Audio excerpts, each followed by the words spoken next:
വെറ്റില തടി കുറയ്ക്കുമോ? ശാസ്ത്രീയ അടിസ്ഥാനമില്ലാത്ത വീട്ടുവൈദ്യങ്ങൾ ജനപ്രിയമാകുന്നത് എങ്ങനെ? ശരീരഭാരം കുറയ്ക്കാനുള്ള നിരവധി വീട്ടുവൈദ്യങ്ങളിൽ ഒന്നാണ് വെറ്റിലയും നാരങ്ങയും കുരുമുളകും ചേർത്ത് കഴിച്ചാൽ വേഗത്തിൽ തടി കുറയുമെന്ന അവകാശവാദം.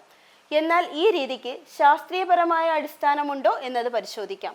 ശരീരഭാരം കുറയ്ക്കാൻ വെറ്റില കഴിക്കണമെന്ന് ശുപാർശ ചെയ്യുന്നവരും ഇതിന്റെ ഗുണങ്ങൾ ചൂണ്ടിക്കാണിക്കുന്നവരും അധികാരപരമായ പഠനങ്ങളോ തെളിവുകളോ നൽകിയിട്ടില്ല. വെറ്റിലയിൽ ചില ആരോഗ്യ ഗുണങ്ങൾ ഉള്ളതാണെങ്കിലും ശരീരഭാരം കുറയ്ക്കാനുള്ള അതിന്റെ കഴിവിനെ കുറിച്ച് പറയപ്പെടുന്നില്ല. വെറ്റില ദഹനത്തെ മെച്ചപ്പെടുത്തുന്നതിന് സഹായിക്കുന്നു, എന്നാൽ ശരീരഭാരം കുറയ്ക്കാം എന്ന തരത്തിലുള്ള ശാസ്ത്രീയ തെളിവുകളൊന്നുമില്ല. കുരുമുളകിലുള്ള പൈപ്പറിൻ എന്ന ഘടകം മെറ്റബോളിസത്തെ ചെറുതായി വർദ്ധിപ്പിക്കാൻ സഹായിക്കാമെന്ന വാദമുണ്ട്. ചില പഠനങ്ങൾ ഇത് മെറ്റബോളിസം ഉയർത്താൻ സഹായിക്കുന്നുവെന്ന് സൂചിപ്പിച്ചിട്ടുണ്ടെങ്കിലും തടി കുറയുന്നതിന് ഇത് മാത്രം പോരാ.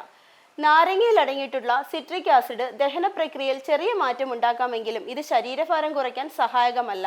ശരീരഭാരം കുറയ്ക്കുന്നതിനുള്ള എളുപ്പ വഴികൾ തേടുന്നവർ സോഷ്യൽ മീഡിയയിൽ പ്രചരിക്കുന്ന തരത്തിലുള്ള പരിഹാരങ്ങൾക്ക് പകരം ശാസ്ത്രീയമായി തെളിയിച്ച മാർഗങ്ങൾ സ്വീകരിക്കേണ്ടത് അനിവാര്യമാണ്.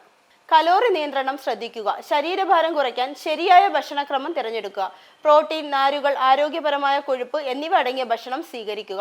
പച്ചക്കറികളും പഴങ്ങളും അനിവാര്യമാണ്. പ്രോസസ്ഡ് ഫുഡ് പരമാവധി ഒഴിവാക്കുക. കാർഡിയോ വ്യായാമങ്ങൾ ശീലമാക്കാം. ഓട്ടം, സൈക്ലിംഗ്, നീന്തൽ മുതലായവ ശ്രദ്ധിക്കുക. പേശി വളർച്ചയ്ക്കായി വെയ്റ്റ് ട്രെയിനിങ് പോലുള്ള കാര്യങ്ങൾ ചെയ്യാം. യോഗ പോലെ മാനസികാരോഗ്യവും ശാരീരിക വൃത്തിയും ഉറപ്പാക്കുന്ന മാർഗവും സ്വീകരിക്കാം. രാപ്പകൽ ഉറക്കശീലം ശരിയാക്കുക. മതിയായ തോതിൽ വെള്ളം കുടിക്കുക. മാനസിക പിരിമുറുക്കം ഒഴിവാക്കുക. സ്ട്രെസ് നിയന്ത്രിക്കാൻ ധ്യാനം, പ്രാണായാമം മുതലായവ സഹായകമാണ്. ആരോഗ്യപരമായ വിഷയങ്ങളിൽ സാമൂഹ്യ മാധ്യമങ്ങളിൽ കണ്ടുമുട്ടുന്ന ഓരോ പരിഹാരവും വിശ്വസിക്കേണ്ടതില്ല. അതിവേഗ പരിഹാരങ്ങൾ വാഗ്ദാനം ചെയ്യുന്നവയിലേക്കുള്ള ആകർഷണം പലപ്പോഴും അനാരോഗ്യകരമായ തെരഞ്ഞെടുപ്പിലേക്കാണ് വഴി നയിക്കുന്നത്.